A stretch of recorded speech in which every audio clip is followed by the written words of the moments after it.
Again to another episode of John's O Gauge and HO Trains. I have here the Menards O scale Melrose Park Station, and I just recently purchased this.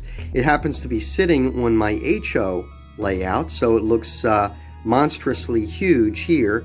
It's actually a very small station, but it fits absolutely perfectly on my O scale layout. So I'm really happy they made this, because everything else you find out there, it seems to be generally much too large for the small spot I had. So you could fit this on pretty much any O gauge layout, and it really is nice. It's lighted. It uses the Menards plug-and-play system. It has a power jack right there on the side. You can see the power jack, but it also has a power jack on the bottom, which I'm using. You just drill a hole in the layout and extend that power jack out. It's got lights under the eaves. You can barely see the strip of lights there on each of the eaves there. As all of Menards structures have, it's got Jack the German Shepherd there on the back side of the station. It's got a little hand truck, and it's got a station worker there. It's got passengers patiently waiting. It's really nicely detailed, and I wasn't so sure when I saw it online, but I'll tell you what, since I got it, it looks better in person than it does online, and I really have gotten to love it. The only thing I didn't like, that didn't work for me, is the name Melrose Park. It works perfectly if your station, your town is called Melrose Park.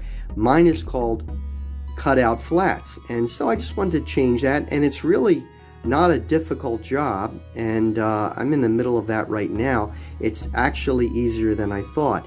And as I started to look at the signboard, I was thinking I would have to print out a new sign and paste it over the top, but I noticed that one of the signboards was already peeling away. Not this bad, I already peeled this one away, but it was already peeling away, so I just stuck a little knife edge under there and peeled it away. And then what I did is I measured it, and because I'm going to use my computer and print out a signboard just like that, but in the name of my station in my town, and it will go on each side. Next, I went to my computer and I opened up Microsoft Word, and I typed in the name of my town, which is Cutout Flats, and then I just copied and pasted that multiple times. I'm going to need at least 2 copies of whatever font I choose, because we need one for each side of the station. I measured the signboard on the existing station, and the total width is about 1.5 inches. The width of the wording itself, Melrose Park, is about 1.25 inches. And so right on the screen, I went up and I wanted to display the rulers, and you can see it right up there. And let me see here. If it's not displayed, you just go to View and click Ruler. Now there it goes away. I'm going to click it back again, Ruler. And so you can see right up here, and again, whatever size font I choose, I wanted to add up to about 1.25 inches. I just went in and I selected 2 lines with the name, and then under Home I chose the font, and I just looked and saw whatever looked good, and I picked a size of the font until it added up to about 1.25 inches in the ruler up here. And what you can also do is, once you select, let's say 2 lines, you can right click and you can go into Font, and under Advanced you can click that, and I clicked Condensed because I want to have the font as tall as I can, but I have to fit the whole name in. I just picked 1 point, and I did the same right on down. I picked different font styles and different sizes. And then what I also want to do is, I noticed that on the original signboard on the Melrose Park Station, the background is a very pale yellow, And so I'd like to, with my inkjet printer, print the background. I kind of want to save ink if we can. So what I'm going to do is, instead of printing the whole background of the page yellow, which we could do, I'm going to go and I'm going to insert a table, and actually just one cell. You don't have to do this. This is just what I'm doing. I already had actually printed this out, but I'm just recreating it for you guys. So I select it all, and if you're going to do this with the table, you'd want to do this after you select condensed. I could not figure out a way to condense the width of the text once it's inside a table. So then we want to keep the source formatting when we paste it in the table. And then what we're going to do is we're going to select the table. We're going to narrow it down. Again, this is just an option. I'm doing this so that I don't have to use extra ink. And then you can go up and you click on the table itself, and you can right click, go to table properties, and then go to borders and shading. Okay.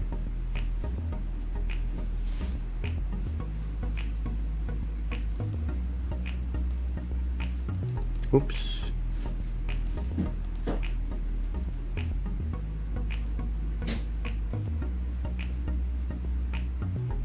Mistakes made while you watch. Okay, there we go. So we'll see, and that's maybe a little too bright a yellow. So I'm going to go back again. And there might be a quicker way of doing this. I don't know, this is just the way I'm doing it. And so then go back, and we'll make a little bit lighter yellow. Okay. That looks a little bit more right. So now what we do is, when we print it out, it's not going to use as much ink. And I already printed this out, but I just wanted to show you how it's done in there. And the one I ended up going with was this one here, band shrift semi-bold condensed. So it happened to work out, and it happens to look about the same as the existing Melrose Park Station. So here we have the existing Melrose Park signboard, and I've lined it up against my new printed signboard. I'm going to put this, just kind of line it up, and put the existing signboard right over the one that I want to cut out. And it's still a little sticky, but I did find that you can peel it up. So if you then trace around, cutting it out with a straight edge and a knife, if it ends up a little crooked, you've got another copy ready to go that you can print out in the same font size.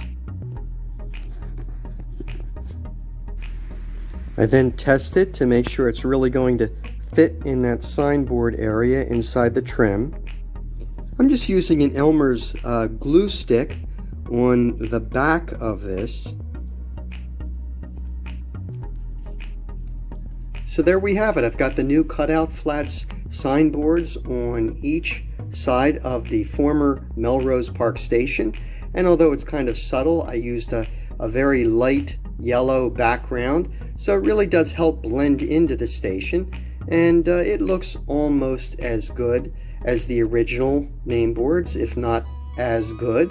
All I've got to do is get this safely back on the O scale layout, because these folks are really, really terrified that this huge hand is going to drop the station. Welcome aboard the Santa Fe Super Jeep. Ladies and gentlemen, the Super Chief is departing.